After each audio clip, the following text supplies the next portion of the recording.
ஒரு மரண பயத்தில் மக்கள் இருந்த காலகட்டத்திலே அந்த மக்களுக்கு சொல்லப்பட்ட ஒரு ஆறுதலான ஒரு வசனம் இது. பயத்தோடு இருந்த காலகட்டத்தில் ஆண்டவர் அந்த பயத்தில் இருந்த மக்களுக்கு கொடுத்த ஒரு ஆறுதலான ஒரு வாக்கு தத்தம் இது. இந்த வசனத்தினுடைய பின்னணியை நம்ம பார்க்குறோம் அப்படின்னா, அந்த நாட்களில் ஒரு மிகப்பெரிய ஒரு அரசியல் பதட்டம் அங்கே இருந்தது. அந்த அசிரியா நாடு நம்ம எல்லாருக்கும் தெரியும். அந்த அசிரியா நாடு அந்த காலகட்டத்தில் எவ்வளோ பெரிய ஒரு மிகப்பெரிய ஒரு பேரரசாக, மிகப்பெரிய ஒரு வல்லரசாக அசிரியா நாடு உருவெடுத்தது.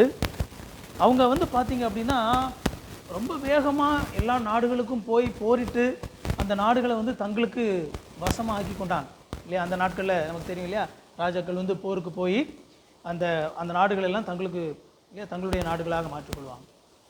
அப்படிப்பட்ட அந்த சூழ்நிலையில் இந்த அசிரியா நாடு பார்த்திங்க அப்படின்னா எல்லா இடத்துக்கும் போருக்கு போகிறாங்க. அப்படி போருக்கு போகும்போது இவங்க மிகவும் ஒரு என்ன சொல்கிறது, ஒரு மிகவும் ஒரு கொடுமையான நபர்களாக இவங்க இருக்கிறாங்க. எங்கெல்லாம் போருக்கு போகிறாங்களோ அங்கெல்லாம் இவங்க அந்த அந்த அந்த நாட்டு மக்களை சித்திரவதைப்படுத்துறது, கொடுமைப்படுத்துகிற அந்த மாதிரியான துன்பங்களுக்கு என்ன செய்கிறாங்க, அந்த மக்களை உட்படுத்துகிறாங்க. அங்கே போய் அவங்களுடைய பெண்களை அடிமைகளாக கொண்டு போயிடுவாங்க, அவங்களுடைய பிள்ளைகளை அடிமைகளாக கொண்டு போயிடுவாங்க. இப்படிப்பட்ட அந்த சூழ்நிலையில் அந்த செய்தி எல்லா இடமும் பரவுது, எல்லா இடங்களும் அந்த செய்தி பரவுது. அப்போது இந்த நபர்களும் பார்த்தீங்க அப்படின்னா பயந்து போய் இருக்கிறாங்க. ஐயோ நம்முடைய நம்முடைய நம்முடைய வீடுகளும் எரிக்கப்பட்டுருமோ இல்லை, அவங்க அடுத்ததான் என்ன செய்வாங்க, இங்கே வந்தாங்கன்னா இது நம்மளுடைய வீடுகள்லாம் எரிச்சிருவாங்களா, நம்முடைய பட்டணங்களையும் அவங்க எரிச்சிருவாங்களா, நம்முடைய மனைவி பிள்ளைகளை அவங்க அடிமைகளாக கொண்டு போயிடுவாங்களா அப்படிங்கிற ஒரு பயங்கரமான ஒரு பயத்தோடு இருந்த அந்த மக்கள், யூதர்கள், இஸ்ரேல் மக்கள் இருந்த அந்த காலகட்டம்.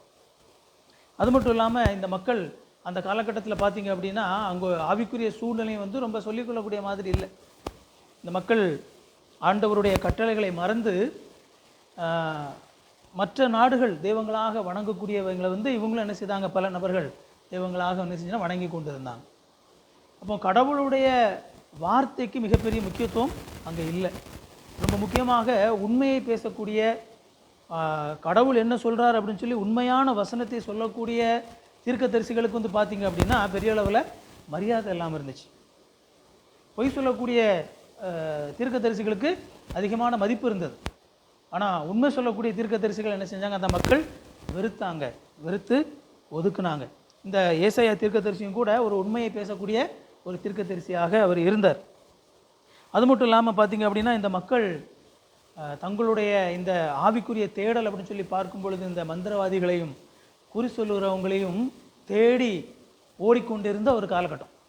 ஓகேவா, தங்களுக்கு ஏதாவது கடவுளை பற்றி தெரியணும் அல்லது தங்களுடைய வாழ்க்கையில் ஒரு ஒரு தேவை இருக்குது அல்லது ஏதோ ஒன்று தெரியணும் அப்படின்னு சொல்லி அவங்க நினைக்கும் பொழுது அவங்க யாரை நாடி போனாங்க, மந்திரவாதிகளையும் குறி சொல்லக்கூடிய நபர்களையும் நாடி அவங்க என்ன செஞ்சாங்க, ஓடி போய் அப்படிப்பட்ட நபர்களிடத்தில் போய் எங்களுக்கு ஏதாவது நீங்கள் கேட்டு சொல்ல முடியுமா அப்படின்னு சொல்லி, எங்களுடைய எதிர்காலத்தை நீங்கள் சொல்ல முடியுமா அப்படின்னு சொல்லி என்ன செஞ்சு கொண்டு இருந்தாங்க, அவர்களை நாடி போனாங்க. அப்படிப்பட்ட ஒரு இருண்ட ஒரு காலகட்டம். மிகப்பெரிய சமூக அவலங்கள் இருந்தது. ஏழைகள் ஒடுக்கப்பட்டாங்க. ஏழை எளியவர்கள் மிகவும் அதிகமாக ஒடுக்கப்பட்ட ஒரு காலகட்டம். ஏழை எளியவர்களுக்கு நீதிமன்றத்தில் நீதி கிடைக்காது அப்படின்னு சொல்லி இருக்கக்கூடிய ஒரு காலகட்டம் இல்லையா. ஒரு நாட்டில் ஒரு இடத்துல கடவுள் பயம் இல்லை அப்படின்னு சொல்லி ஆகும்போது அது ஆட்டோமேட்டிக்காக என்ன செஞ்சிடும், மற்ற எல்லா விஷயத்துக்கும் அது வழி கொடுத்துரும். அதனால் ஏழை மக்களுக்கும் அவங்களுக்கு என்ன இல்லை, நீதி கிடைக்கல, அவங்க ஒடுக்கப்படக்கூடிய ஒரு சூழ்நிலை. இப்பேற்பட்ட ஒரு சூழல் தான் பார்த்தீங்க அப்படின்னா இந்த மக்கள் இருக்கிறாங்க. அரசியல் ரீதியான ஒரு பயம், ஒரு சமூகத்தில் ஒரு சமூக ரீதியான ஒரு குழப்பம், ஆன்மீக ரீதியான ஒரு உறுதியான ஒரு தன்மை இல்லாத நிலை, இப்படிப்பட்ட நிலையிலே இருந்து கொண்டு இருந்த ஒரு மக்களுக்கு தான் பார்த்தீங்க அப்படின்னா இந்த வேத வசனம் சொல்லப்படுது. நமக்கு ஒரு பாலகன் பிறந்தார், நமக்கு ஒரு குமாரன் கொடுக்கப்பட்டார் அப்படின்னு சொல்லி சொல்கிறது. இதில் பார்த்தீங்க அப்படின்னா ஏசாயா 8வது அதிகாரத்துக்கு வாங்கலாம். ஏசாயா 8வது அதிகாரம் 22வது வசனம் வாசிங்க. 8:22.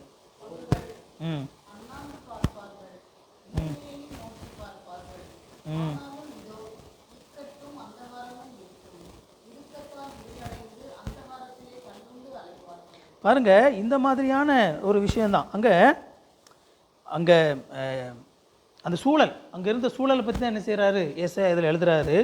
அவர்கள் அண்ணாந்து பார்ப்பார்கள். கடவுளை வந்து என்ன செய்வாங்க, அவங்க தேடி பார்க்கறதுக்கு முயற்சி பண்ணுவாங்க, நோக்கி பார்ப்பாங்க. ஆனாலும் இக்கட்டும் அந்த காலம் தான் என்ன செய்யும், அங்கே இருக்கும். ஆபத்தான ஒரு சூழ்நிலை வருது, அந்த காலத்திலே தள்ளுண்டு என்ன செய்வாங்க, அலைவாங்க. அப்படிங்கிற ஒரு இக்கட்டான சூழ்நிலையை பற்றி என்ன செய்கிறாரு அந்த இடத்துல வந்து ஏசாயா பேசுகிறத வந்து நம்ம பார்க்குறோம். அப்படிப்பட்ட ஒரு சூழலில் தான் அவர் என்ன சொல்கிறார் அப்படின்னா, 9வது அதிகாரத்தில் வந்து நம்ம பார்க்கும் பொழுது 9:2 வந்து பார்த்தீங்கன்னா, இதே 9வது அதிகாரம் 2வது வசனத்தில் பார்த்தீங்கன்னா, இருளில் நடக்கிற ஜனங்கள் பெரிய வெளிச்சத்தை கண்டார்கள், மரண இருளின் தேசத்திலே குடியிருக்கிறவர்கள் மேல் வெளிச்சம் பிரகாசித்தது அப்படின்னு சொல்லி சொல்கிறார். ஒரு இருளான ஒரு சூழல், அவங்களுடைய பாவ வாழ்க்கை நிமித்தமாக அவர்கள் கடவுளை தேட வேண்டிய விதத்தில் தேடாமல் போனதினாலே, அவர்கள் சரியான நபர்களுக்கு அவர்கள் செவி சாய்க்காமல் தவறான நபர்களுக்கு அவங்க செவி சாய்த்தபடியினால இந்த இக்கட்டான சூழல் அவங்களுக்குள்ள என்ன செய்து வருகிறது. கடவுளுடைய உண்மையான வார்த்தையை பேசக்கூடிய நபர்கள் மரியாதை பெறுவதற்கு பதிலாக போலியான வார்த்தைகளை பேசக்கூடிய நபர்கள் என்ன செய்கிறாங்க, மரியாதை பெற்று அந்த சமூகத்தில் என்ன செய்கிறாங்க அப்படின்னா, அவங்க தான் ஸ்பிரிச்சுவல் ரெப்ரசன்டேட்டிவாக என்ன செய்கிறாங்க, நிற்கிறாங்க. அப்பேற்பட்ட ஒரு சூழல். அப்படி தான் அவங்க அந்த அந்த நிலையில் வந்து பார்க்கும் பொழுது அங்கே அதனுடைய ஒரு ரிசல்ட்டாக என்ன நடக்கும், அந்த அந்தகாரமான ஒரு இருள் வரும். மரண இடுக்கன் தான் என்ன செய்யும், ஏதோ இக்கட்டும் அந்தகாரமும் என்ன செய்யும் இருக்கும், இடுக்கமும் தான் அதில் வருது.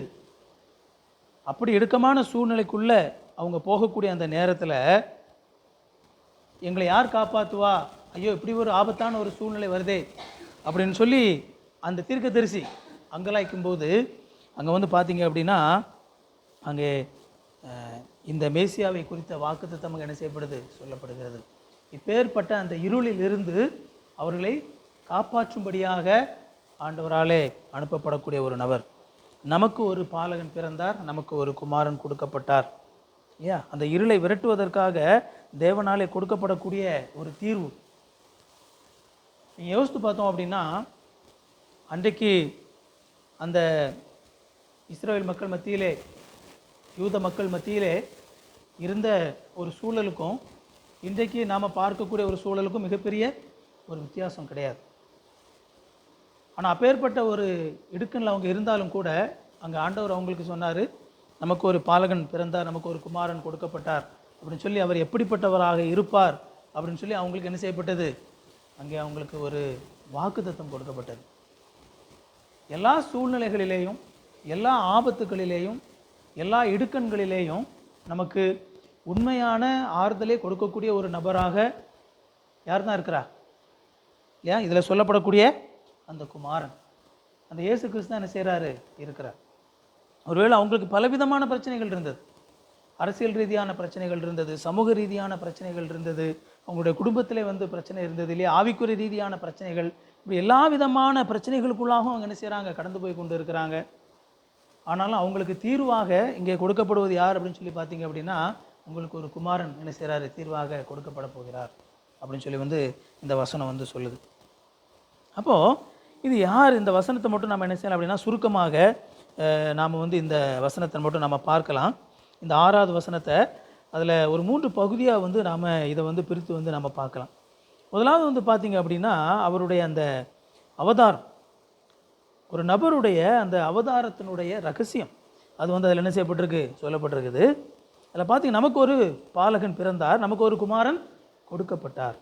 அதில் எதை பற்றி பேசுது அப்படின்னா, அவர் எப்படிப்பட்டவராக இருப்பார் அப்படிங்கிறது இந்த வசனம் என்ன செய்யுது, முழுசாக சொல்லுது. இந்த வசனம் பேசக்கூடிய நபர் எப்படிப்பட்டவர் அப்படிங்கிறது இந்த ஒரு வசனத்துக்குள்ளாகவே எல்லா விஷயங்களும் என்ன செஞ்சது, அதுக்குள்ளே அடக்கப்பட்டது.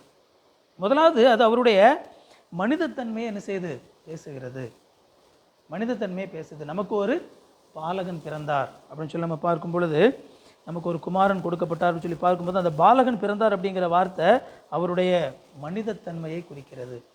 இந்த மக்களை காப்பாற்றும்படியாக வரப்போகிற அந்த நபர், ஒருவேளை இந்த தீர்க்கதரிசி அவர் வந்துவிட்டதாகவே என்ன செய்கிறாரு, அவர் தீர்க்க தரிசனம் அறிவிக்கிறார். பாஸ்ட் டென்ஸில் சொல்கிறார், எல்லாம் நடந்து முடிஞ்சு, கடவுளுடைய பார்வையில் இது எல்லாமே ஏற்கனவே என்ன செய்யப்பட்டிருக்குது, நடந்து முடிந்திருக்கிறது. ஆண்டவர் கொடுக்கப்பட்டு விட்டாச்சு, ஏற்கனவே இதற்கான தீர்வு கொடுக்கப்பட்டாச்சு. அந்த தீர்வில் அந்த நபர் பார்த்தீங்க அப்படின்னா அவர் மனிதத்தன்மை உள்ள ஒரு நபராக இந்த உலகத்துக்கு அவர் என்ன செய்கிறாரு, வர்றார். ஒரு பெண்ணினுடைய வயிற்றிலே நம்மை போல ஒரு மனிதனாக அவர் என்ன செஞ்சார், இந்த உலகத்திற்கு அவர் வந்தார். நம்மை போல இந்த உலகத்தில் எல்லா விதமான இந்த உலகத்தில் உள்ள எல்லா விதமான துன்பங்களையும் அவர் அனுபவிக்கக்கூடிய அந்த சூழலில் என்ன செஞ்சார், இந்த உலகத்திற்கு வந்தார். ஒரு சாதாரண ஒரு குடும்பத்தில் என்ன செஞ்சார், அவர் இந்த உலகத்திற்கு வந்தார். ஒரு பெரிய ஒரு குடும்பத்தை அல்லது ஒரு பெரிய ஒரு அரசனுடைய ஒரு குடும்பத்தை அவர் தேர்ந்தெடுக்கலை, அல்லது ஒரு பெரிய வசதியான ஒரு குடும்பத்தை அவர் தேர்ந்தெடுக்கலை. இந்த உலகத்துக்கு மனுஷனாக வர்றதுக்கு ஒரு சாதாரண ஒரு குடும்பத்தை அவர் என்ன செஞ்சார், தேர்ந்தெடுத்தார். அப்படிப்பட்ட ஒரு குடும்பத்திலே அவர் மனிதனாக வந்து இந்த உலகத்திலே பிறந்தார். நம்மை போல ஒரு மனிதனாக அவர் இந்த உலகத்தில் வந்து பாடுபட்டார் அப்படின்னு சொல்லி நம்ம பார்க்குறோம். அது மட்டும் இல்லாமல் அவருடைய நமக்கு ஒரு பாலகன் பிறந்தார், நமக்கு ஒரு குமாரன் கொடுக்கப்பட்டார் அப்படின்னு சொல்லி சொல்லும் பொழுது அந்த குமாரன் அப்படிங்கிற வார்த்தை அவருடைய தெய்வீகத்தை குறிக்கக்கூடிய வார்த்தையாக இருக்கிறது. குமாரன் அப்படிங்கிற வார்த்தை அது அவருடைய தெய்வீகத்தை குறிக்கக்கூடிய ஒரு வார்த்தை. குமாரன், நமக்கு ஒரு குமாரன் கொடுக்கப்பட்டார். அவர் வந்து அவருடைய தெய்வீகத்தன்மை அப்படின்னு சொல்லி நம்ம பார்க்கும் பொழுது இந்த உலகத்திலே அவர் ஒரு மனிதனாக வந்தாலும் கூட அவருடைய அந்த தெய்வத்தன்மை அவர் ஏற்கனவே இருக்கிறார் அப்படிங்கிறதே சொல்லக்கூடிய ஒரு வசனமாக அது என்ன செய்து இருக்குது. அந்த உலகத்திலே அவர் மனிதனாக ஒருவேளை அவர் 2000 வருடங்களுக்கு முன்பதாக அவர் என்ன செஞ்சிருக்கலாம், பிறந்திருக்கலாம். ஆனால் அதுக்கு முன்னாடி அவர் என்ன செய்கிறாரு, இருக்கிறார். குமாரன், தேவனுடைய குமாரனாக அவர் எப்பொழுதுமே தேவனுடைய குமாரனாகவே அவர் என்ன செய்கிறாரு, இருக்கிறார். அவர் தேவனுடைய குமாரனாக இருப்பதினாலே, அவர் கடவுளாக இருப்பதினாலே, அவருக்கு தெய்வீகத்தன்மை இருப்பதினாலே அவர் எப்பொழுதும் நித்திய காலமாக வாழக்கூடிய ஒரு நபராக, நித்திய காலமாக எப்பொழுதும் இருக்கிற ஒரு நபராக என்ன செய்கிறாரு, அவர் இருக்கிறார். அவருடைய தெய்வீகத்தன்மை அது என்ன செய்து சுட்டி காட்டுது. அவர் மனிதனாகவும் பிறந்தார், அவர் தெய்வமாகவும் இருந்தார் அப்படிங்கிறது இயேசு கிறிஸ்துவனுடைய அவருடைய அந்த இயேசு கிறிஸ்து யார் அப்படின்னு சொல்லி வேதாகமம் சுட்டி காட்டுகிறதோ அது மிகச்சரியாக என்ன செய்து இந்த வசனத்திலே சொல்லப்பட்டிருக்குது இல்லையா. 2000 வருடங்களுக்கு அப்புறமா இந்த வசனம் சொல்லப்பட்டு ஒரு 700-800 வருடங்களுக்கு அப்புறமா இயேசு கிறிஸ்து இந்த வசனத்தில் சொல்லப்பட்டது போலவே என்ன செய்கிறார் அப்படின்னா இந்த உலகத்திற்கு அவர் மனிதனாக வர்றார். அதில் வந்து நம்ம பார்க்கும்போது கர்த்தத்துவம் அவர் தோளின் மேல் இருக்கும் அப்படின்னு சொல்லி இந்த வசனத்தில் நம்ம பார்க்குறோம். கர்த்தத்துவம் அவர் தோளின் மேல் இருக்கும். இந்த கர்த்தத்துவம் அப்படிங்கிற இந்த வார்த்தை எதை குறிக்குது அப்படின்னா அவருடைய அதிகாரத்தை குறிக்குது. அவருடைய அதிகாரத்தை குறிக்கிறது கர்த்தத்துவம். அந்த ஆளுகை செய்யக்கூடிய அந்த ஆளுகையை குறித்து பேசக்கூடிய ஒரு வார்த்தை ஆளுகை. கர்த்தத்துவம் அவர் தோளின் மேல் இருக்கும். அவர் இந்த உலகத்திலே ஒரு சாதாரண ஒரு குடும்பத்திலே சாதாரண ஒரு குழந்தை போல அவர் பிறந்து வந்தாலும் அவர்கிட்ட என்ன இருக்குது, அந்த கர்த்தத்துவம் இருக்குது. அவரிடத்திலே ஆளுகை இருக்கிறது. கர்த்தத்துவம் அவர் தோளின் மேல் இருக்கும். அந்த வார்த்தை வந்து பார்த்தீங்க அப்படின்னா அவர் மிக இலகுவாக அவருடைய அந்த கர்த்தத்துவத்தை அவரால் வந்து செயல்படுத்த முடியும் அப்படின்னு சொல்லி சொல்லக்கூடிய ஒரு வசனம். கர்த்தத்துவம் அவர் தோளின் மேல் இருக்கும். பொதுவாக வந்து பார்த்தீங்க அப்படின்னா ஒரு ஆளுகை அப்படின்னு சொல்லி வரும் பொழுது, ஒரு இந்த அதிகாரம் ஆட்சி அப்படின்னு சொல்லி வரும் பொழுது அது வந்து ரொம்ப கடினமான ஒரு வேலை இல்லையா. ஒரு ஆட்சி அதிகாரம் அப்படின்னு சொல்லி வரும் பொழுது, அதுவும் முக்கியமாக வந்து அந்த நாட்களில் ஒரு மிகப்பெரிய ஒரு பேரரசு அப்படின்னு சொல்லி பார்த்தீங்க அப்படின்னா ஒரு அரசன் தான் இருப்பார். அந்த ஒரு அரசன்கிட்ட பார்த்தீங்கன்னா அந்த பேரரசு கீழே நிறைய நாடுகள் இருக்கும். அது வந்து பார்த்திங்கன்னா ஒரு மிகப்பெரிய ஒரு பொறுப்பு. அவர் ரொம்ப கஷ்டப்பட்டு தான் அது எல்லாத்தையும் என்ன செய்யணும், ஹேண்டில் பண்ணணும். அவர் கொஞ்சம் வந்து ஒரு சில விஷயங்களில் அவர் தவறினார் அப்படின்னா என்ன செஞ்சிடும், ஆட்சி அவரை விட்டு போயிடும், இன்னொருத்த வந்துடுவான் டக்குன்னு. அப்போ அந்த அளவுக்கு அவங்க பார்த்திங்க அப்படின்னா ரொம்ப அப்படியே கேர்ஃபுல்லாக இருந்துக்கிட்டே இருப்பாங்க, ஆட்சி போயிடக்கூடாது. எந்த அளவுக்கு போவாங்க அப்படின்னா அதற்காக வந்து பார்த்திங்கன்னா கொலை செய்யக்கூடிய அளவுக்கு கூட நினச்சிவாங்க போவாங்க. ஆனால் இங்கே கர்த்தத்துவம் அவர் தோளின் மேல் இருக்கும் அப்படிங்கிறது அவர் இந்த முழு ஆளுகையும் இந்த அண்ட சராசரங்களையும் ஆளக்கூடிய அந்த தெய்வீக அந்த ஆளுகை அவர்கிட்ட இருந்தாலும் அவரால் அதை மிக இலகுவாக என்ன செய்ய முடியும், ஹேண்டில் பண்ண முடியும். கர்த்தத்துவம் அப்பேற்பட்ட ஒரு நபர், அவர் கர்த்தத்துவம் உள்ளவர், அவர் அதிகாரம் உள்ளவர், அவர் சொல்லுது அவர் எல்லாவற்றையும் ஆளுகை செய்யும் வல்லமை கொண்டவர், அவரிடத்தில் அதற்கான வல்லமை இருக்கிறது அப்படிங்கிறத சுட்டி காட்டக்கூடிய ஒரு வசனமாக இருக்குது. ஸோ அதனால் அவருடைய இந்த உலகத்துக்கு அவர் எப்படி அவதரித்து வந்தார், எப்பேற்பட்ட ஒரு நபராக இருந்தார் அப்படிங்கிறது அதை சுட்டி காட்டுது. ரெண்டாவது வந்து பார்த்தீங்க அப்படின்னா, அந்த நபருடைய மகத்துவமான நாமங்களை பற்றி என்ன செய்யுது அப்படின்னா அதில் வந்து சொல்லுது. மகத்துவமான நாமம் இதில் வந்து பார்த்திங்கன்னா, இதில் இருக்கிற பேர் எல்லாமே வந்து பார்த்திங்கன்னா ஒரு இரட்டை இரட்டை பெயராக என்ன செய்யும் இதில் வந்து இருக்கும். இதில் சொல்லப்பட்டிருக்கிற அந்த அந்த பெயர் பெரும்பாலும் வந்து பார்த்திங்க அப்படின்னா இரட்டை இரட்டை பெயர்கள். அதில் இதை இந்த பெயர் அப்படின்னு சொல்லி நம்ம பார்க்கும் பொழுது அவங்களுடைய கலாச்சாரத்தில், நம்ம இந்த வசனம் எழுதப்படக்கூடிய அந்த கலாச்சாரத்தில் அந்த பெயர் அப்படிங்கிறது அவங்களுடைய தன்மையை குறிப்பிடக்கூடிய ஒரு விஷயம். அது ஏதோ வந்து சும்மா அவரை அழைப்பதற்காக சொல்லக்கூடிய ஒரு அர்த்தம் அப்படின்னு சொல்லி இல்லாமல், அந்த அந்த பெயர் சொல்லப்படுது அப்படின்னா அது காரண பெயர். அதுக்கு ஒரு அர்த்தம் இருக்குது. அந்த பெயருக்கு, அந்த பெயர் அவருக்கு கொடுக்கப்பட்டிருக்குது அப்படின்னா அவர் அந்த பெயருக்கு உரியவராக என்ன செய்கிறாரு, இருக்கிறாரு. அந்த பெயர் அவருடைய ஒரு தன்மையை, அவருடைய ஒரு குணாதிசயத்தை, அவர் எப்படிப்பட்டவர் அப்படிங்கிறத சுட்டி காட்டக்கூடிய ஒரு விஷயமா இருக்குது. அதில் வந்து பார்த்திங்க அப்படின்னா நமக்கு அதில் இருக்கக்கூடிய பெயர்கள் ஒன்றா நம்ம சுருக்கமாக நம்ம பார்க்கலாம். அவர் நாமம் அதிசயமானவர். அவருடைய நாமம் என்ன? அதிசயமானவர். இன்னொரு விஷயத்தை நான் வந்து இதில் வந்து சுட்டி காட்டணும். இதில் வந்து பார்த்திங்க அப்படின்னா அதில் நாமங்கள் அப்படின்னு சொல்லி ப்ளூரல் இல்லாமல் நாமம் அப்படின்னு சொல்லி சிங்குலரில் இருக்குது. அவருடைய நாமம் இது எல்லாமே வந்து பார்த்திங்க அப்படின்னா அது ஒரே நபரை என்ன செய்யுது, சுட்டி காட்டக்கூடிய ஒரு நபராக இருக்குது. அது ஒன்றோடு ஒன்று தொடர்புடையதாக இருக்குது அப்படிங்கிறது அது காட்டுது. அவர் நாமம் அதிசயமானவர்.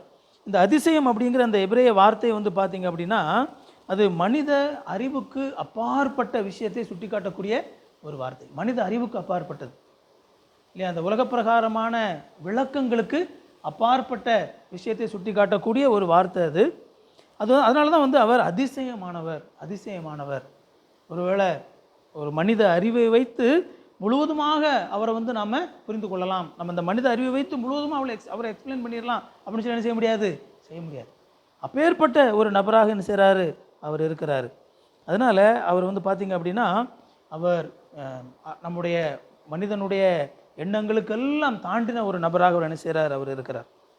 இதில் அவர் அற்புதமானவராக, இந்த உலக பிரகாரமான நம்முடைய எண்ணங்கள், இந்த சிந்தனைகள் எல்லாவற்றிற்கும் அப்பாற்பட்டு நிற்கக்கூடிய, அல்லது இதை விடவெல்லாம் மிக பெரியவராக அவர் இருக்கக்கூடியவராக அவர் இருக்கிறனால இந்த உலகத்திலே நாம் பிரச்சனைகள் என்று கருதக்கூடிய ஒரு சில விஷயங்கள் அவருடைய பார்வையில் ஒன்றுமே கிடையாது.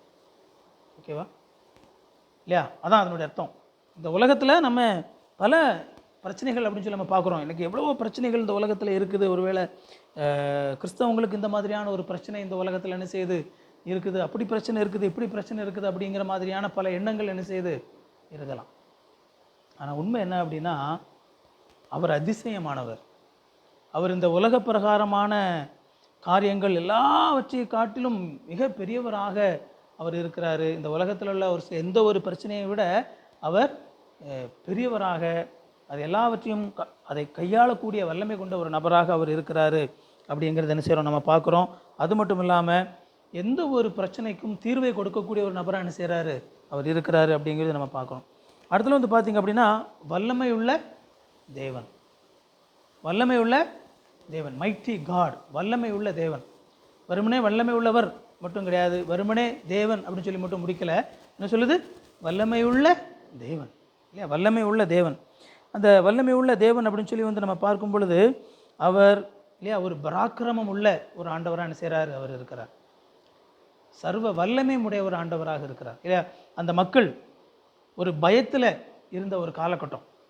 கடவுள் பல்வேறு சூழல்களிலே இந்த உலக பிரகாரமான பயங்களை ஆண்டவர் என்ன செய்கிறார் அப்படின்னா ஆண்டவர் அனுமதிக்கிறார். உலக பிரகாரமான பயங்களை ஆண்டவர் அவரை பற்றி நமக்கு கற்றுக் கொடுப்பதற்கு பயன்படுத்துகிறார். அவர் யார் என்பதை நாம் புரிந்து கொள்ளணும் அப்படிங்கிறதுக்காக ஒரு சில நேரங்களில் இப்படிப்பட்ட ஒரு கடினமான ஒரு பயமான சூழ்நிலைக்குள்ளாக கூட ஆண்டவர் என்ன செய்கிறாரு, நடத்துகிறார். இந்த மக்கள் இவங்க வந்து பார்த்திங்க அப்படின்னா ரொம்ப பயந்து போய் இருக்கிறாங்க, ரொம்ப நடுங்கி போய் இருக்கிறாங்க. ஒரு இருளின் அந்தகாரத்துக்குள்ள என்ன நடக்குமோ, ஏது நடக்குமோ, இப்படி ஆயிருமோ, அப்படி ஆயிருமோ அப்படிங்கிற ஒரு பயங்கரமான எண்ணங்களுக்குள்ளாக அவங்க இருக்கிறாங்க. அப்படிப்பட்ட அந்த சூழ்நிலையில் அந்த சூழலை பயன்படுத்தி அங்கே அவர்களை மீட்பதற்காக வரப்போகக்கூடிய அந்த குமாரன் எப்பேற்பட்டவர் அப்படின்னு சொல்லி இந்த வார்த்தை, இந்த நாமங்கள் என்ன செய்யுது சொல்லுது. அவர் வல்லமை உள்ள தேவன். நமக்கு ஒரு பாலகன் பிறந்தார், நமக்கு ஒரு குமாரன் கொடுக்கப்பட்டார், அவர் நாமம் அதிசயமானவர், வல்லமை உள்ள தேவன் அப்படின்னு சொல்லி என்ன செய்கிறோம் நம்ம வந்து பார்க்குறோம். அவர் நாமம் அதிசயமானவர், ஆலோசனை கர்த்தா அப்படின்னு சொல்லி என்ன செய்கிறோம் நம்ம வந்து பார்க்குறோம். அவர் நாமம் அதிசயமான ஒரு ஆலோசனை கொடுக்கக்கூடிய ஒரு தேவன். அவர் ஒருவேளை இந்த ஆண்டவர் அவர் வெறுமனே வல்லமை உள்ளவர் மட்டுமல்ல, நம்முடைய குழப்பங்கள் எல்லாவற்றிற்கும் தீர்வை கொடுக்கக்கூடிய நபராகவும் என்ன செய்கிறாரு அவர் இருக்கிறார். வல்லமையுள்ள தேவன். அவர் ஆலோசனை சொல்லக்கூடிய ஒரு நபராக என்ன செய்கிறாரு அவர் இருக்கிறார். ஆலோசனை கர்த்தா அப்படின்னு சொல்லி என்ன செய்கிறோம் நம்ம வந்து பார்க்குறோம். அதிசயமானவர், ஆலோசனை கர்த்தா அப்படின்னு சொல்லி நம்ம பார்க்குறோம். ஆலோசனை சொல்லக்கூடிய ஒரு நபராக இருக்கிறார். ஒருவேளை நம்முடைய தனிப்பட்ட வாழ்க்கையிலே நமக்கு குழப்பங்கள் இருக்குமானா, அந்த குழப்பங்களுக்கு ஆலோசனை சொல்லக்கூடிய ஆண்டவராக என்ன செய்கிறாரு அவர் இருக்கிறார். இந்த உலகத்தில் எப்படி நடக்குமோ அப்படின்னு சொல்லி ஒருவேளை நமக்கு பயங்கள் இருக்குமானா, அந்த பயத்திலே நமக்கு ஆலோசனை சொல்லக்கூடிய ஒரு கர்த்தராக அவர் என்ன செய்கிறாரு இருக்கிறார். வல்லமை உள்ள தேவன். அவர் வல்லமை உள்ளவராக இருக்கிறார். அவரை மீறி எதுவும் என்ன செய்யாது, நடக்காது. அதான் அங்கே சொல்லப்படுது பாருங்க, எந்த விதமான சூழ்நிலை வேண்டுமானால் இருக்கலாம், ஆனால் வரப்போகிற நபர் யார்? வல்லமை உள்ள தேவன். அவர் ஆலோசனை கர்த்தா, அவர் வல்லமை உள்ள ஒரு தேவன் அப்படின்னு சொல்லி என்ன செய்கிறோம் நம்ம வந்து பார்க்குறோம். வல்லமை உள்ள தேவன், எல்லாவற்றையும் மேற்கொள்ளும் வல்லமை உள்ளவராக அவர் இருக்கிறார். எதுவும் அவருடைய கட்டுப்பாட்டுக்கு மீறி நடந்து விடாது. நடக்கும் எதுவும் அவருடைய அனுமதியை மீறி நடந்து விடாது. எல்லாவற்றிலேயும் ஆண்டவரே வல்லமை உள்ளவராக இருக்கிறார் அப்படின்னு சொல்லி வந்து அந்த வசனம் சொல்லுது. கடைசியாக வந்து பார்த்தீங்க அப்படின்னா, நித்திய பிதா அப்படின்னு சொல்லி என்ன செய்யுது, நித்திய பிதா. நித்திய பிதா அவர் காலத்திற்கு அப்பாற்பட்டவர் அப்படிங்கிறது இந்த பெயர் என்ன செய்யுது சுட்டி காட்டுகிறது. நித்திய பிதா இல்லையா? நித்தியம் என்பது அவருடைய அந்த தன்மையை என்ன செய்து சுட்டி காட்டுகிறது. அந்த பிதா அப்படிங்கிற அந்த வார்த்தை அவருடைய தெய்வீகத்தை மீண்டுமாக சுட்டி காட்டுகிறது. அவர் தெய்வீகம் கொண்டவர், அதே நேரத்தில் அவர் நித்தியமானவரும் கூட. நித்திய பிதாவாக அவர் இருக்கிறார். அவர் காலத்துக்கும் எல்லா காலங்களுக்கும் அவர் கடந்து நிற்கக்கூடிய ஒரு நபராக இருக்கிறார். நித்திய பிதாவாக இருக்கிறார். பிதாவாக இருக்கிறபடியினாலே அவரை நம்பக்கூடிய பிள்ளைகளை பராமரிக்கக்கூடிய ஒரு நபராக அவர் இருக்கிறார். சரியா? எந்த ஒரு அப்பாவும் என்ன செய்வாங்க, பிள்ளையை பராமரிப்பாங்க. எந்த ஒரு அப்பாவும் பிள்ளைகளை என்ன செய்வாங்க, பாதுகாப்பாங்க. அந்த பிள்ளைகளுக்கு என்ன ஒரு தேவையோ அதை என்ன செய்வாங்க. அந்த பிள்ளைகள் ஒரு இக்கட்டான சூழ்நிலையில் இருக்குமானா, அந்த பிள்ளைங்களுடைய அப்பா என்ன செய்வாங்க, அவங்க அந்த ஆபத்தான சூழ்நிலையிலிருந்து அவங்கள காப்பாற்றி என்ன செய்வாங்க, ஒரு நல்ல இடத்துக்கு வந்து அவங்க கொண்டு வருவாங்க. பாருங்கள், நித்திய பிதா நமக்கு கொடுக்க அந்த குமாரன் இல்லையா, அந்த நபர் அவர் நித்திய பிதாவாக இருக்கிறார். இங்கே கலங்கி போய் நிற்கக்கூடிய மக்கள், என்ன நடக்குமோ ஏது நடக்குமோ, இப்படி ஆயிருமோ அப்படி ஆயிருமோன்னு சொல்லி பயப்படக்கூடிய அந்த மக்களிடத்தில் தான் சொல்லப்படுது அவர் நித்திய பிதா. அவர் நம்முடைய பிதாவாக இருக்கிறார். அவர் உங்கள் மேல் அவர் அக்கறை உள்ளவராக இருக்கிறார். அவர் உங்கள் மேலே கரிசனை உள்ளவராக இருக்கிறார். அவர் உங்களுடைய எல்லா பிரச்சனைகளையும் தீர்க்கக்கூடிய வல்லமை உள்ளவராக இருக்கிறார். அதை தீர்க்க வேண்டும் என்கிற ஆசை உள்ளவராக இருக்கிறார். அதெல்லாம் வந்து பார்த்தீங்க அப்படின்னா இந்த நித்திய பிதா அப்படிங்கிறதுல இருக்குது. ஏன் நம்ம உலக பிரகாரமான தகப்பன்மார்களே நம்முடைய பிள்ளைகளுக்கு எவ்வளவோ விதமான நன்மைகளை செய்ய அறிந்திருக்கும் போது, ஏன் வேத வசனம் சொல்லுது, பரமபிதா உங்களுக்கு நன்மையானவர்களை கொடுப்பது அதிக நிச்சயம் இல்லையா அப்படின்னு சொல்லி வந்து நம்ம புதிய ஏற்பாட்டில் வாசிக்கிறோம். அதே மாதிரி தான் ஒரு நித்திய பிதாவாக இருக்கிறபடியினால அவர் ஒருபொழுதும் அவரை நம்பி இருக்கக்கூடிய பிள்ளைகளை அவர் கைவிடுவதில்லை. அவரை சார்ந்து நிற்கிற பிள்ளைகளை, அவரை தங்களுடைய அப்பாவாக நினைக்கக்கூடிய பிள்ளைகளை இல்லையா, உண்மையான தேவனை தங்களுடைய தகப்பனாக நினைக்கக்கூடிய பிள்ளைகளை அவர் ஒருபொழுதும் கைவிடுவதில்லை.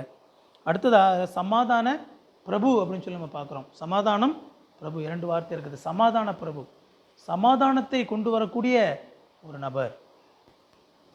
அன்றைக்கு உள்ள ராஜாக்கள் இல்லையா, அந்த பிரபுக்கள் ராஜாக்கள் எல்லாரும் சண்டையை கொண்டு வரக்கூடிய பிரபுக்களாக இருந்தாங்க. ஓகேவா? அன்னைக்கு வந்து இருந்த அந்த ராஜாக்கள் எல்லாருக்கும் எதை தான் கொண்டு வர தெரியும், சண்டையை தான் கொண்டு வர தெரியும். ஒவ்வொரு நாடு இன்னொரு நாடு கூட அவங்க சண்டை போட்டுப்பாங்க. ஒரு நாடு இன்னொரு நாட்டுக்கிட்ட சண்டையை போட்டு அந்த நிலப்பகுதியை என்ன செய்வாங்க, பிடிப்பாங்க. அதிகாரம் அப்படிங்கிறதே வந்து பார்த்தீங்க அப்படின்னா சண்டை போடுவதற்கு இல்லையா, இந்த மாதிரி நாடு பிடிப்பதற்கு, அடிமைப்படுத்துவதற்கு, இப்படித்தான் என்ன செஞ்சாங்க அந்த நாட்களில் அதிகாரங்கள் இருந்தது. ஆனால் இங்கே இந்த இந்த வல்லமை உள்ள இந்த நபர் அவர் சமாதான பிரபுவாக இருக்கிறார். சண்டையை கொண்டு வரக்கூடிய ஒரு பிரபு அல்ல, சமாதானத்தை கொண்டு வரக்கூடிய ஒரு பிரபு.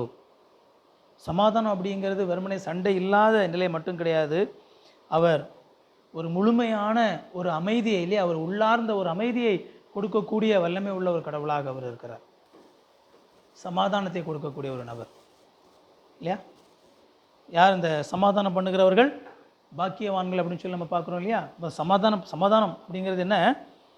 ஒரு பிரச்சனை இருக்குது, அந்த ஒரு ஒரு பகை இருக்குது, அந்த பகை இருக்கக்கூடிய, பிரச்சனை இருக்கக்கூடிய, சண்டை இருக்கக்கூடிய ஒரு சூழலில் வந்து அதை சரி பண்ணக்கூடிய ஒரு நபர், பிரச்சனைகளை சரி பண்ணக்கூடிய ஒரு நபர், அதான் சமாதானத்தை கொடுக்கக்கூடிய ஒரு நபர்.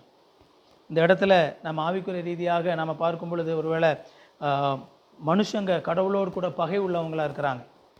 என் மனிதனுடைய பாவ நிலையினால் அவங்க கடவுளோடு பகை உள்ள நபர்களாக இருக்கிறாங்க, கடவுளுக்கு விரோதிகளாக இருக்கிறாங்க அப்படின்னு சொல்லி நம்ம வேதாகமத்தில் வாசிக்கிறோம். அப்பேற்பட்ட அந்த பகை, அந்த விரோதத்தன்மையை நீக்கக்கூடிய, அந்த பகையை, விரோதத்தை, அந்த சண்டையை நீக்கி சமாதானத்தை கொண்டு வரக்கூடிய ஒரு சமாதான பிரபுவாக அவர் என்ன செய்ய போகிறாரு?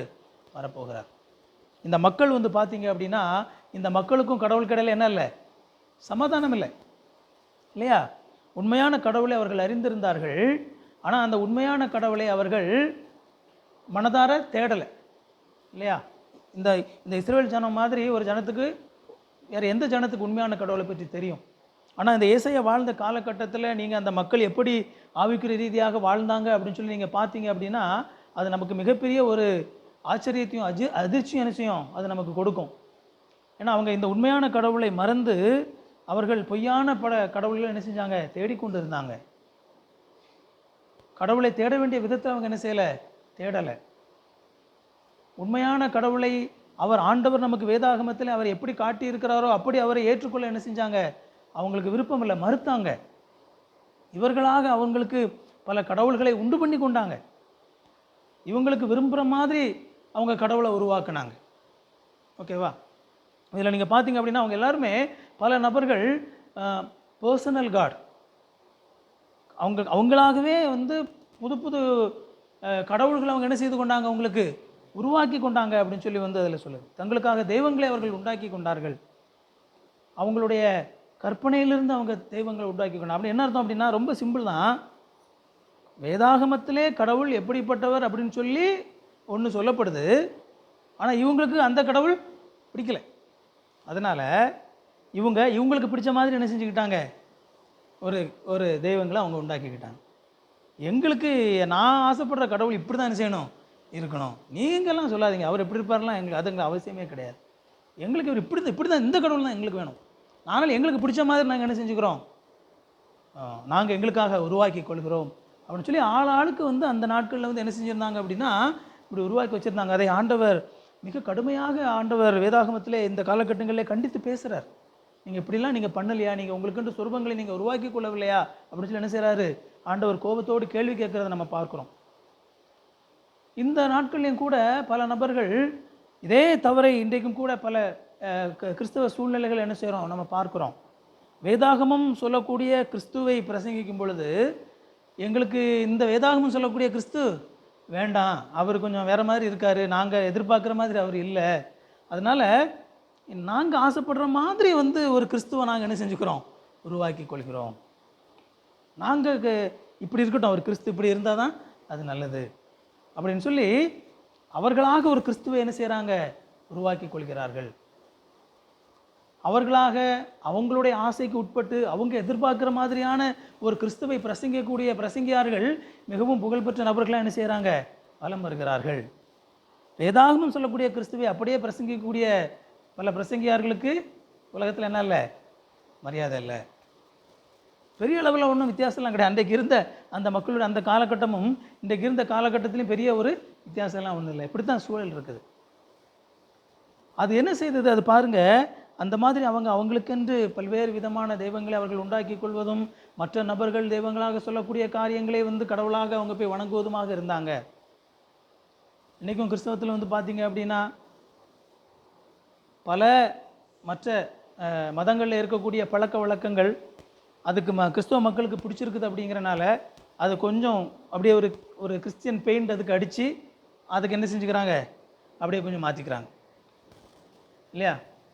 அது பேர் வேறு மாதிரி இருக்கும், வடிவம் கொஞ்சம் வேறு மாதிரி இருக்கும். ஆனால் நம்ம ப்ராக்டிக்கலாக என்னன்னு சொல்லி பார்த்தீங்க அப்படின்னா அது மற்ற இடத்துல எப்படி இருக்கோ அப்படி தாங்க இருக்கும். நம்ம இயேசு கிறிஸ்து நம்ம வேதாமத்தில் பார்க்கும்பொழுது இயேசு கிறிஸ்து தான் வந்து நம்ம மத்தியஸ்தராக இருக்கிறார் அப்படின்னு சொல்லி நம்ம பார்க்குறோம். பிதாவுக்கும் மனிதர்களுக்கு இடையில் மத்தியஸ்தராக யார் இருக்கிறா, இயேசு கிறிஸ்து இருக்கிறார். அவரை தவிர வேறொரு மத்தியஸ்தர் இல்லை. அதனால் நீங்கள் குமாரன் மூலமாக நீங்கள் அவரிடத்துல சேர முடியும். நானே வாசல் அப்படின்னு சொல்லி சொல்கிறார். என் மூலமாக தான் நீங்கள் உட்பிரவேசிக்க வேண்டும். பிதாவினிடத்தில் வருகிறவன் என் மூலமாக தான் என்ன செய்யணும், வரணும். என்னை இல்லாமல் உங்களுக்கு ரட்சிப்பு கிடையாது, நான் இல்லாமல் நீங்கள் பிதாவினிடத்தில் போக முடியாதெல்லாம் ஆண்டவர் சொல்லியிருக்கிறார். அது என்ன அர்த்தம் அப்படின்னா நம்ம கடவுளை தேடுறதுக்கு நமக்கு இடையில இன்னொரு ஆள் தேவையில்லை. நம்ம டைரெக்டாக என்ன செய்யலாம், இயேசு கிறிஸ்து மூலமாகவே நம்ம கடவுள்கிட்ட போயிடலாம் அப்படிங்கிறது எளிமையான ஒரு விளக்கம். ஆனால் நமக்கு அது பலருக்கு என்ன செய்கிறதில்ல, பிடிக்கிறதில்ல. நமக்கு வந்து அது அது எப்படிங்க டைரெக்டாக நம்ம அவர்கிட்ட போகிறது, அது ஒரு பூசாரி இருந்தால் தானே நல்லாயிருக்கும் இல்லையா, ஒரு பூசாரி இருந்தால் தான் நல்லாயிருக்கும் அப்படின்னு சொல்லி நம்ம மக்களும் என்ன செஞ்சுக்கிறாங்க, ஒரு பூசாரி உருவாக்கி வச்சுருக்கிறாங்க. நாங்கள் டைரெக்டாக கடவுள்கிட்ட ஜோம் பண்ணாலும் கடவுள் கேட்க மாட்டார். இந்த நபர் பிரதர்கிட்ட மூலமாக ஜோம் பண்ணால் அவர் ஜோம் பண்ணால் ஆண்டவர் என்ன செஞ்சுருவார், கேட்டுருவார். அவர் ஸ்பெஷலான ஒரு ஆள், அவர் டைரெக்டாக ஜோம் பண்ணால் கேட்டுருவார். அதனால் பிரதர் நீங்கள் இப்போ எனக்கு இந்த பிரச்சனை பிரதர்னு சொல்லி ஃபோன் அடிச்சிருவாங்க. நீங்கள் ஃபோன் எனக்காக நீங்கள் ஜெபம் பண்ணுங்கள். ஒரு பூசாரி சிஸ்டம் நம்ம என்ன செய்கிறோம், உருவாக்கி வைக்கிறோம். பாருங்கள், பேர் தான் வேறு. ஆண்டவரே சொல்கிறாரு நீ டைரெக்டாக என்கிட்ட வா, ஆனால் நமக்கு போகிறதுக்கு விருப்பம் இல்லை. சொல்லிக்கிட்டே போகலாம். அந்த மாதிரி பல விதமான பழக்கங்கள் என்ன செய்யுது இருக்குது. இது என்ன செய்யுது, கடவுளை கோபப்படுத்தக்கூடிய விஷயமாக இருக்குது. இந்த மாதிரி கடவுளுக்கு விருப்பம் இல்லாத, கடவுள் சொல்லாத காரியங்களை செய்யும் பொழுது அது கடவுளிடத்தில் பகையை உண்டு பண்ணக்கூடிய காரியமாக இருக்குது. ஆனால் இங்கே அவர் சமாதான பிரபு அப்படின்னு சொல்லி என்ன செய்யறோம் நம்ம பார்க்குறோம். அவர் சமாதானம் பண்ணும்படியாக வருகிறார். வந்து எப்பா உங்களுக்கும் கடவுளுக்கு இடையில பகை இருக்குது, அதெல்லாம் நான் சரி பண்ணுறேன் அப்படின்னு சொல்லி இயேசு கிறிஸ்து அந்த சமாதானத்தை என்ன செய்கிறாரு, கொண்டு வருகிறார். எந்த ஒரு மனிதனாலும் கடவுளிடத்தில் இப்படிப்பட்ட ஒரு சமாதானத்தை என்ன செய்ய முடியாது, பெற்றுத்தர முடியாது. எந்த ஒரு ஊழியக்காரனோ எந்த ஒரு மனிதனோ நம்மளுக்கும் கடவுளுக்கு இடையில இந்த சமாதானத்தை உண்டு பண்ண முடியாது. இயேசு கிறிஸ்துவால் மாத்திரமே இந்த சமாதானத்தை உண்டு பண்ண முடியும். சமாதான பிரபுவாக அவர் வந்திருக்கிறார். சமாதான பிரபு அப்படிங்கிறது என்ன செய்கிறோம், நம்ம வந்து பார்க்குறோம். அடுத்ததாக நம்ம அதே வசனத்தை நம்ம பார்த்தோம் அப்படின்னா நாம் அவருடைய அரசாட்சியினுடைய நிச்சயம் அப்படின்னு சொல்லி என்ன செய்கிறோம், நம்ம வந்து பார்க்குறோம். நாம் அதில் கீழே தொடர்ந்து நம்ம வந்து அதுக்கு அடுத்த வசனங்களை நம்ம வந்து பார்த்திங்க அப்படின்னா அவருடைய கர்த்தத்துவத்தின் பெருக்கத்துக்கும் அந்த சமாதானத்துக்கும் முடிவில்லை அப்படின்னு சொல்லி அந்த 7வது வசனத்தில் நம்ம வாசிக்கிறோம். தாவீதின் சிங்காசனத்தையும் அவனுடைய ராஜ்யத்தையும் அவர் திடப்படுத்தி அதை இது முதற்கொண்டு என்றென்றைக்கும் நியாயத்தினாலும் நீதியினாலும் நிலைப்படுத்தும்படிக்கு அவருடைய கர்த்தத்துவத்தின் பெருக்கத்திற்கும் அவருடைய சமாதானத்துக்கும் முடிவில்லை. சேனைகளின் கர்த்தருடைய வைராக்கியம் இதை செய்யும் அப்படின்னு சொல்லி வந்து நம்ம பார்க்குறோம். அவருடைய அரசாங்கம் இங்கே அவருடைய கர்த்தத்துவத்திற்கு முடிவில்லை அப்படின்னு சொல்லி சொல்லும் பொழுது அது ஒரு அழியாத ஒரு அரசை பற்றி என்ன செய்யுது இந்த வசனம் பேசுது. அழியாத ஒரு அரசு அல்லது அழிக்க முடியாத ஒரு அரசை பற்றி என்ன செய்யுது இது பேசுது. இந்த இடத்துல நம்ம அரசு அப்படின்னு சொல்லி சொல்லும் பொழுது அது உலக பிரகாரமான ஒரு அரசை பற்றி இல்லாமல் அது தேவனுடைய ஒரு ஆன்மீக ஒரு அரசு. ஆண்டவர் கொண்டு வரக்கூடிய ஆண்டவருடைய விழுமியங்கள் பின்பற்றக்கூடிய ஒரு அரசு, ஆண்டவராலே ஸ்தாபிக்கப்படும் ஒரு அரசு. ஆண்டவர் அவர் பிள்ளைகளுடைய மனதிலே முதலாவது அதை என்ன செய்கிறாரு, ஸ்தாபிக்கிறார். ஆண்டவருடைய பிள்ளைகளுடைய மனதிலே அந்த அரசை ஆண்டவர் முதலாவது ஸ்தாபிக்கிறார். ஆனால் ஒரு நாள் இந்த உலகத்திலே அவர் முழுமையானவருடைய அரசையும் அவர் இந்த உலகத்திலே கொண்டு வருவார் அப்படின்னு சொல்லிடுறோம். நாம் வந்து பார்க்குறோம்.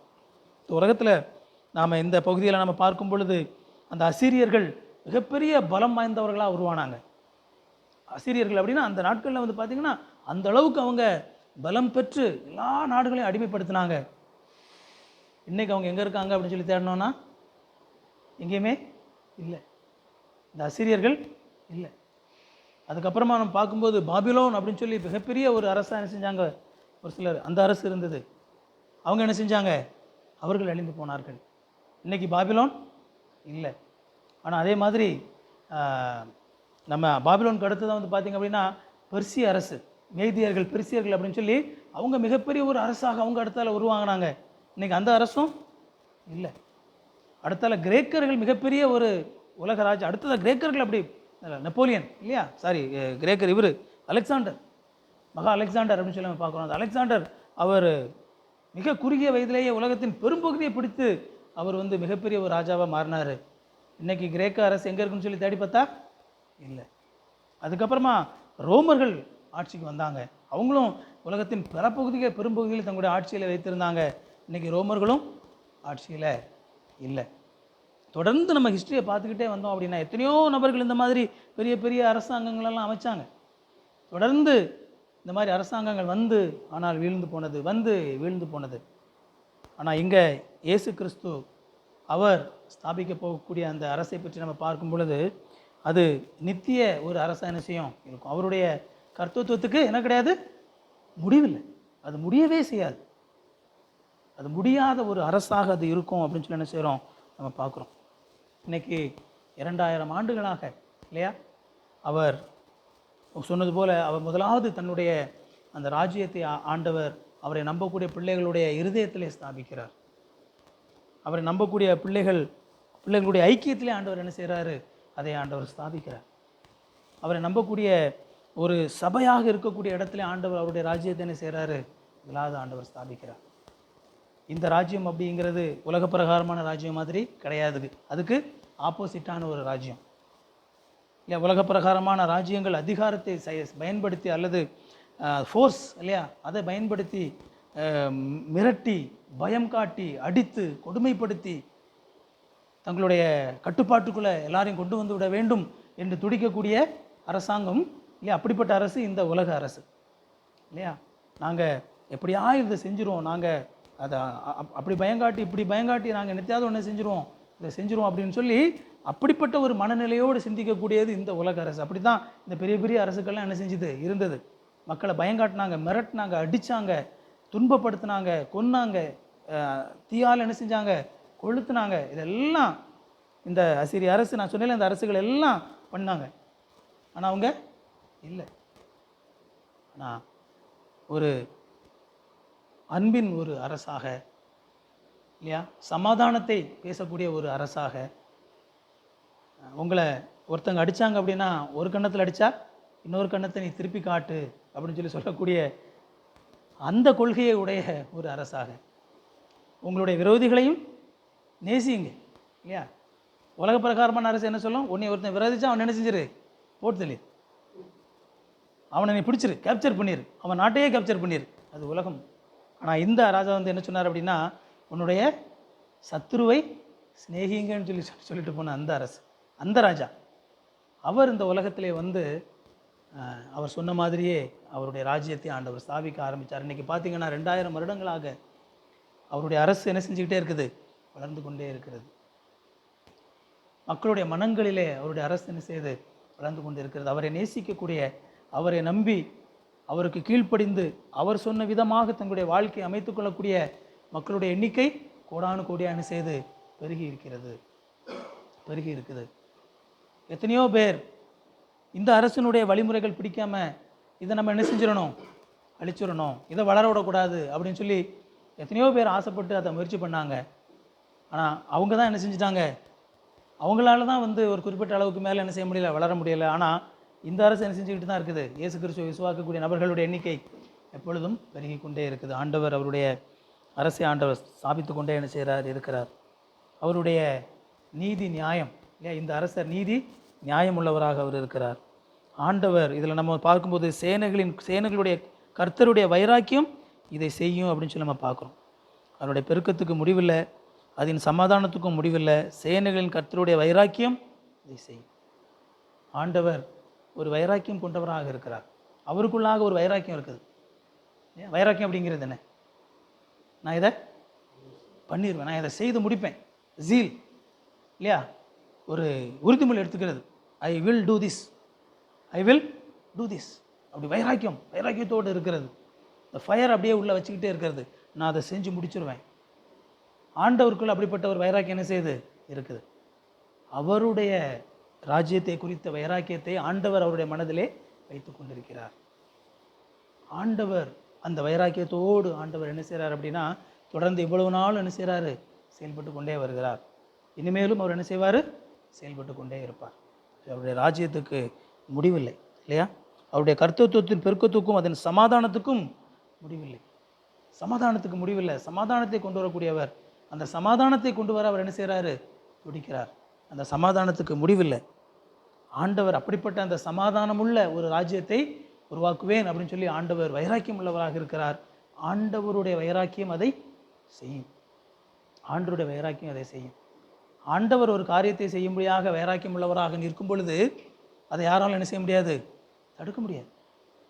உலகத்தில் எத்தனையோ மனிதர்கள் ஆண்டவர் செய்ய வேண்டும் என்று நினைத்த விஷயத்தை தடுப்பதற்கு முயற்சி பண்ணாங்க.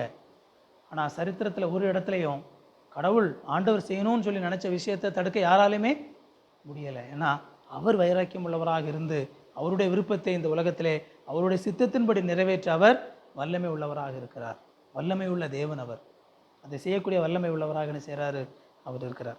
ஸோ அந்த நாளில் நம்ம அந்த ஆண்டவராகிய அந்த இயேசு கிறிஸ்து நம்ம அவரை பார்க்கும் பொழுது இல்லையா, இந்த உலகத்திலே ஒரு சாதாரண ஒரு மனிதனாக அவர் இந்த உலகத்தில் அவர் பிறந்தார். யார் நினச்சி பார்த்துருப்பாங்க, ஒரு ஒரு ஏழ்மையான ஒரு எளிய ஒரு யூத குடும்பத்தில் பிறந்த ஒரு சாதாரண ஒரு சின்ன பையன் இயேசு கிறிஸ்து. இன்னைக்கு அவருடைய புகழை கொஞ்சம் நினச்சி பாருங்கள். ஒரு ஹியூமன் லெவலில் யோசித்து பாருங்கள். It's it possible? எத்தனை அரசாங்கங்கள் அதுக்கப்புறமா வந்துட்டு என்ன செஞ்சிருச்சு, போயிருச்சு. ஆனால் இவருடைய பெயர் என்ன செய்யுது, இன்னும் நிலைத்து நிற்கக்கூடியதாக இருக்குது. அப்போ ஆண்டவர் அவர் நினைத்ததை இல்லையா வைராக்கியத்தோடு இருக்கிறேன்னு சொல்லி சொல்கிறாரு. அவர் நினைத்ததை செய்யக்கூடிய வல்லமை உள்ளவராக இருக்கிறார். ஒரு ஹியூமன் பெர்ஸ்பெக்டிவில் பார்க்கும்போது அது ஒரு இயலாத ஒரு காரியமாகத்தான் நமக்கு தெரியும். ஆனால் கடவுளால் கூடாத காரியம் ஒன்றும் கிடையாது இல்லையா? அதனால் அதை ஆண்டவரால் அவர் நினைக்கிற காரியத்தை எதுவும் செய்ய முடியும். ஏசியா காலத்தில் எப்படி அந்த இருள் சூழ்ந்து இருந்ததோ அதே மாதிரியான ஒரு இருள் இந்த காலத்திலும் கூட நமக்கு சூழ்ந்திருப்பதாக நமக்கு என்ன செய்யலாம், தோன்றலாம். ஆனால் உண்மை என்ன அப்படின்னா, அந்த இருளிலிருந்து நம்மை காப்பாற்றும் வல்லமை கொண்டவர் ஏற்கனவே என்ன செஞ்சிருக்கிறாரு, பிறந்திருக்கிறார். நமக்கு ஒரு பாலகன் பிறந்தார், நமக்கு ஒரு குமாரன் கொடுக்கப்பட்டார். அவர் நாமம் அதிசயமானவர், ஆலோசனை கர்த்தா இல்லையா, வல்லமை உள்ள தேவன், சமாதான பிரபு இல்லையா, வல்லமை உள்ள தேவன், நித்திய பிதா சமாதான பிரபு எனப்படும். அப்பேற்பட்ட ஒரு ஆண்டவர் நமக்கு ஏற்கனவே கொடுக்கப்பட்டு இருக்கிறார். அதனால் ஒருவேளை நம்முடைய தனிப்பட்ட வாழ்க்கையிலையோ அல்லது நம்முடைய சமூக வாழ்க்கையிலையோ ஒரு பெரிய ஒரு இருள் சீர்ந்திருப்பதாக நினைத்து நம்ம பயப்பட வேண்டிய அவசியம் இல்லை. ஏன்னா எதை செய்ய வேண்டும் என்று ஆசைப்படுகிறாரோ அதை செய்து முடிக்கக்கூடிய திராணி உள்ள ஒரு கடவுளை நாம் என்ன செய்கிறோம், அப்பேற்பட்ட ஒரு குமாரனாக அவர் என்ன செய்கிறாரு, இருக்கிறார். அதனால் இந்த நாளிலே இயேசு கிறிஸ்துவனுடைய பிறப்பை நினைவு கூறுகிற நாம் ஆண்டவருடைய சமூகத்திலே நம்மை விட்டு கொடுப்போம். ஆண்டவர் எல்லாவற்றையும் பார்த்து கொள்வார். அவர் எல்லாவற்றையும் பார்த்து கொள்வார். நம்மளை பாதுகாத்து வழி நடத்துவார். நம்முடைய தேவைகளை ஆண்டவர் சந்திப்பார். நமக்கு போதுமானவராக இருப்பார். நம்மை ஆண்டவர் வழி நடத்துவார். அப்படிங்கிற அந்த ஒரு எண்ணத்தோடு நாம் தேவனுடைய சமூகத்திலே நாமே தாழ்த்துவோம்.